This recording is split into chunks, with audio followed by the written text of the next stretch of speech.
Remue ménage. Remue ménage.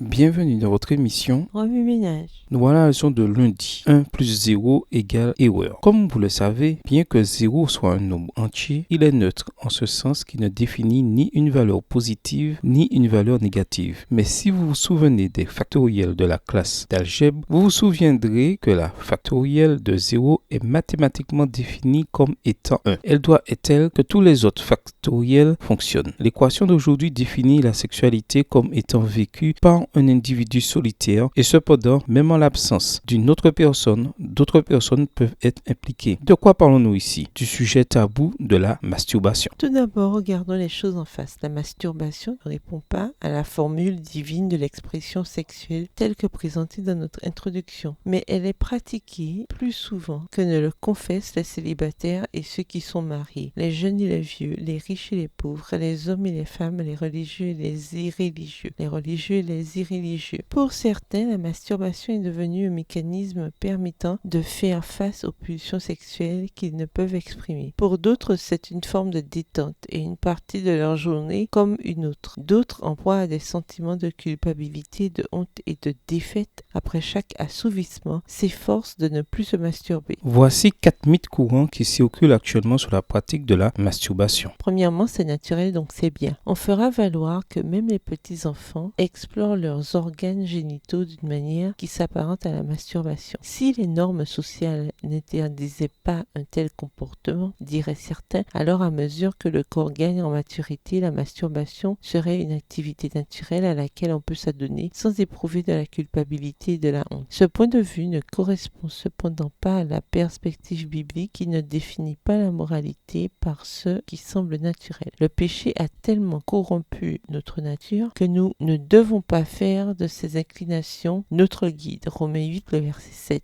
Nous devons plutôt renoncer à nous-mêmes pour obéir à la définition que Dieu donne du pourquoi nous avons été créés et de ce que nous devons faire. Deuxièmement, raison pragmatique. Certains croient qu'il existe divers avantages de la masturbation en l'élevant, en diminuant le stress et en apaisant avant de dormir. Il soulage la tension sexuelle, aide à se concentrer et pour les femmes peut même soulager les crampes. Mais est-ce la seule façon d'obtenir ces résultats? Selon l'éthique théologique, la fin justifie les moyens de sorte que tant que l'objectif souhaité est bon, la manière d'y parvenir n'a aucune importance. Cependant, Proverbe 14 verset 12 et Proverbe 16 verset 25 nous dit qu'il arrive qu'un homme estime sa conduite droite alors que finalement elle le mène à la mort. Nous devons plutôt faire confiance au roi de Dieu. Faire confiance au Seigneur, agis comme il faut et tu resteras au pays. Tu y vivras en paix. Trouve auprès du Seigneur ton plaisir le plus grand et il te donnera ce que tu lui demandes. Remets ta vie au Seigneur, compte sur lui et il fera le nécessaire. Somme 37 et versets 3 à 5. Troisièmement, raison éducative. Vous devez vous masturber afin de mieux comprendre vos propres désirs et besoins, ce qui vous permettra ensuite d'apprendre à votre conjoint comment vous faire plaisir. 2 fausses hypothèses sous-tendent cette affirmation. La première est que votre conjoint pourrait reproduire ce que vous faites pour vous stimuler sexuellement. Depuis l'implication potentielle de la pornographie ou du pur fantasme jusqu'au processus de la méthode de stimulation, qu'elle soit manuelle ou mécanique, un partenaire ne peut pas reproduire l'expérience de la masturbation. Cela peut entraîner de la frustration et plutôt que d'apprendre à se faire l'un l'autre plaisir, 2 personnes peuvent s'autosatisfaire mutuellement au cours de l'acte sexuel. La deuxième fausse hypothèse est que l'acte sexuel est purement physique et que le fait de se focaliser sur la compréhension des aspects physiques menant à l'orgasme pourrait apprendre à un individu comment atteindre l'orgasme lorsqu'il est engagé dans l'acte avec une autre personne.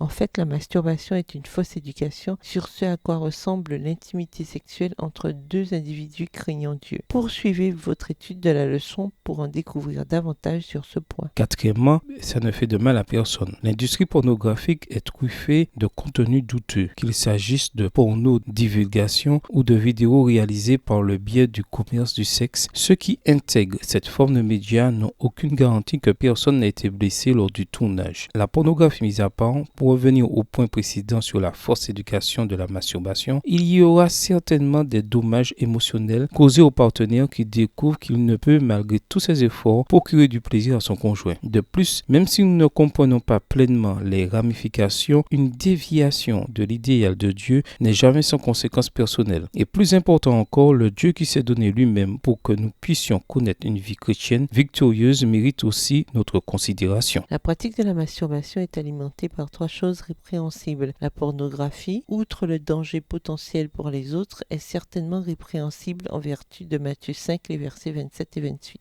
Les fantasmes sexuels ne peuvent résister au test de Philippiens 4, le verset 8. Enfin, une expérience de masturbation purement hédoniste, axée sur les sensations physiques de la stimulation sexuelle, contrevient au conseil souvent répété d'éviter la poursuite égoïste du plaisir. Voir Ecclésiaste 2, les versets 1 à 11 et Ecclésiaste 12, les versets 8 à 13. La sexualité est un don conçu par Dieu, un don duquel on jouit le plus lorsque l'on se conforme aux préceptes divins. Remue Ménage, après avoir regardé votre texte écrit et annoté, quels éclairages particuliers vos notes semblent-elles indiquer dans l'ensemble? Quelles questions émergent après l'étude de ce passage? Quelle partie du passage trouvez-vous difficile? Quels autres principes et conclusions découvrez-vous? Pourquoi est-il faux de réduire la masturbation au simple acte physique qui consiste à gratter une démangeaison? Au revoir. Et à demain si Dieu veut.